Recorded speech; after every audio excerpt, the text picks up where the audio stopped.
Hello বন্ধুরা, এক্সেলে কাজ করছেন কিন্তু ডেটা ঠিকমতো সাজানো হচ্ছে না। কখনো ডান দিক, কখনো মাঝখানে, আবার কখনো সংখ্যাগুলো একদম গুলিয়ে যাচ্ছে। চিন্তা করবেন না, আজ আমি দেখাবো কিভাবে অ্যালাইনমেন্ট আর নাম্বার গ্রুপ দিয়ে একদম প্রফেশনাল ভাবে ডেটা সাজানো যায়। একবার ঠিকভাবে বুঝে গেলে আপনার সিট এমন ভাবে গোছানো লাগবে, নিজেই অবাক হবে। তো প্রথমেই আমার কাছে একটা সেলে আমি টেক্সট লিখে নিয়েছি, তারপর রো হাইট বাড়িয়ে নিয়েছি।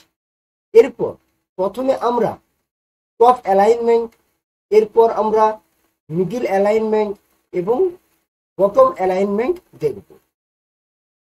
তো প্রথমে আমি যদি টপ অ্যালাইনমেন্টে ক্লিক করি, দেখুন আমার টেক্সটটা এখানে ছিল, এই জায়গায় চলে এসেছে।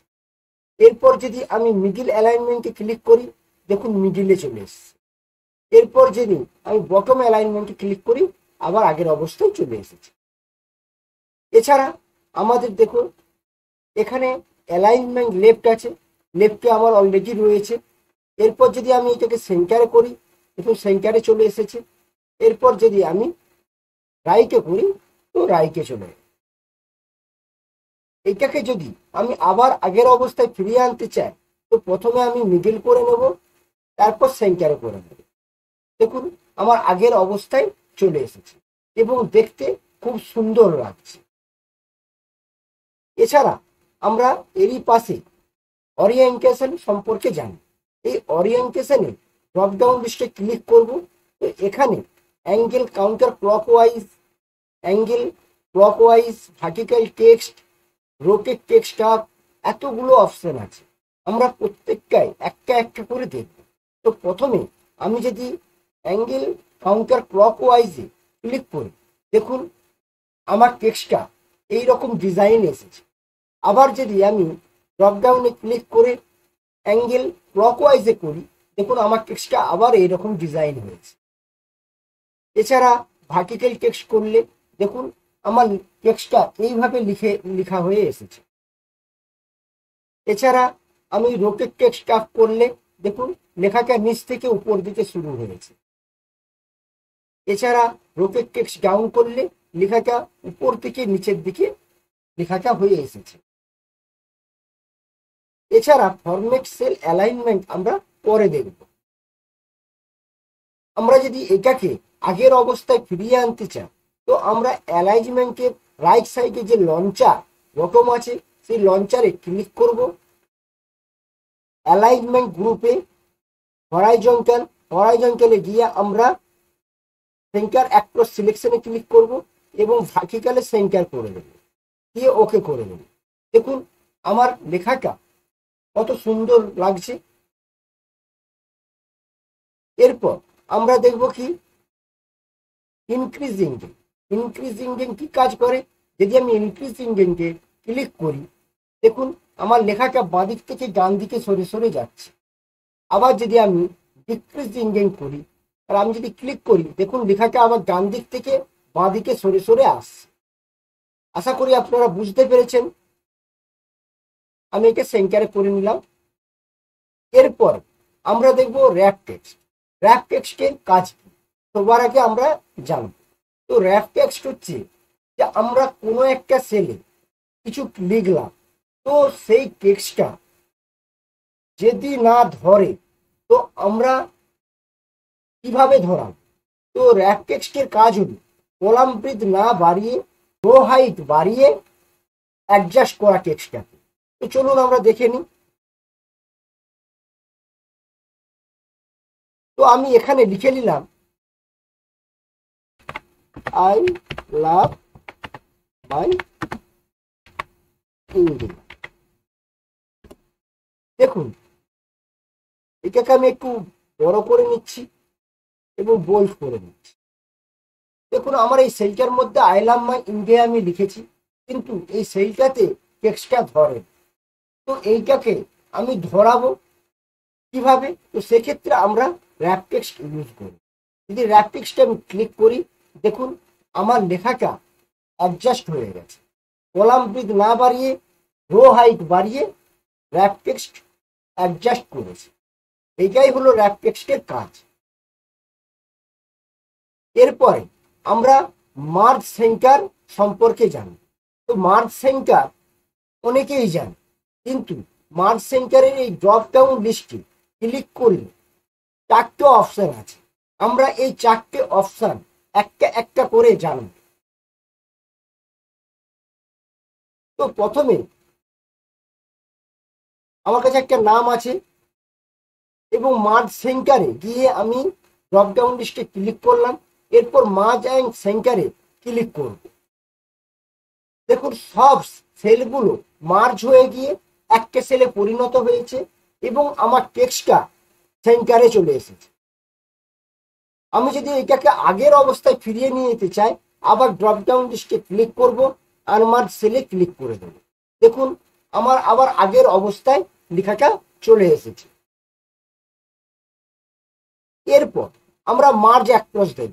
তো মার্জ অ্যাক্রস যদি ক্লিক করি, দেখুন আমার সব রোগুলো মার্জ হয়েছে এবং আমার টেক্সটটা সেন্টারে এসেছে। এইটা হলো মার্জ অ্যাক্রসের কাজ। আমি আবার আগের অবস্থায় ফিরিয়ে নেব।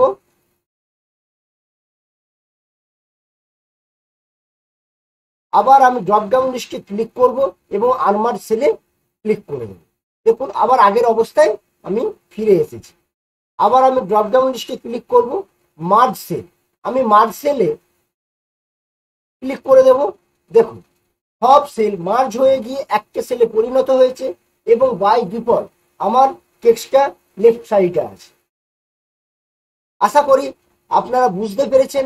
এরপর আমরা মার্জ সেন্টারে আরো একটা উদাহরণ দেখব। তো প্রথমে আমার কাছে রেজাল্ট আছে, এই রেজাল্টটাকে আমি সেন্টারে আনতে চাই। তো সেক্ষেত্রে আমরা কি করব, এই সেলটাকে পুরো সিলেক্ট করে নেব, দিয়ে মার্জ সেন্টারে ক্লিক করে দেব। দেখুন আমার এই রেজাল্ট টাইটেলটা আমার কিন্তু সেন্টারে চলে এসেছে, কিন্তু আমি কোনো কলাম ইন্ডিভিজুয়ালি ভাবে ব্যবহার করতে পারবো না, কারণ বি সেল থেকে ডি সেল পর্যন্ত আমার মার্জ হয়ে গেছে।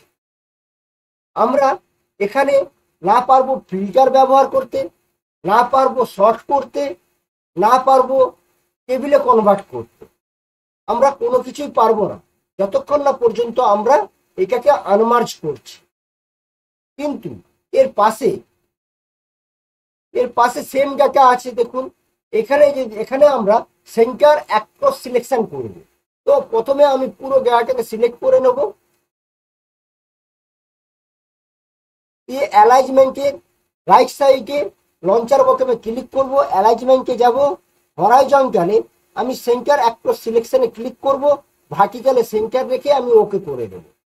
দেখুন মার্জ সেন্টার আর সেন্টার অ্যাক্রস সিলেকশনে দেখতে অনেকটাই একই রকম।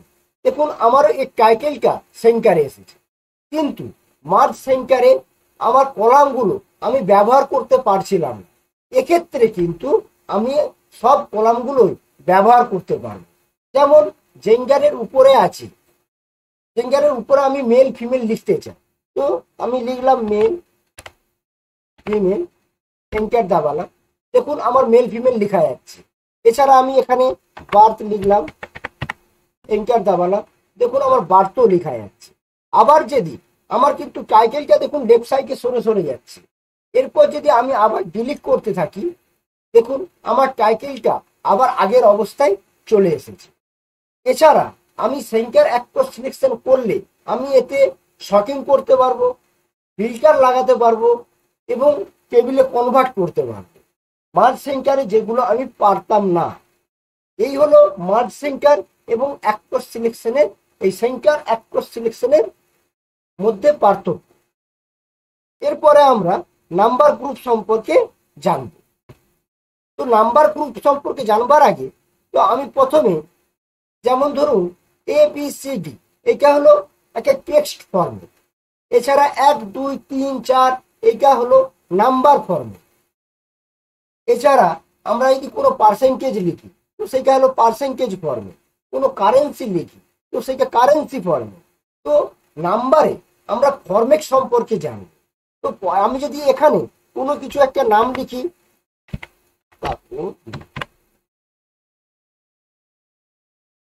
আমি এটাকে একটু বড় করে নিচ্ছি যাতে আপনাদের দেখতে সুবিধা হয় এবং বোল্ড করে নিচ্ছি। দেখুন এটা আকলে লিখেছি, এটা জেনারেল ফর্মে। এরপর যদি আমি কোনো একটা ডেট লিখি,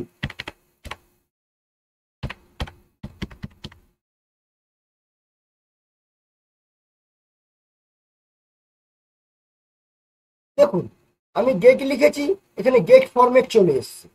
আবার যদি আমি এখানে কোনো কিছু পার্সেন্টেজ লিখি, দেখুন এখানে পার্সেন্টেজ ফরম্যাট চলে এসছে। এখানে যদি আমি কোনো অ্যামাউন্ট লিখি,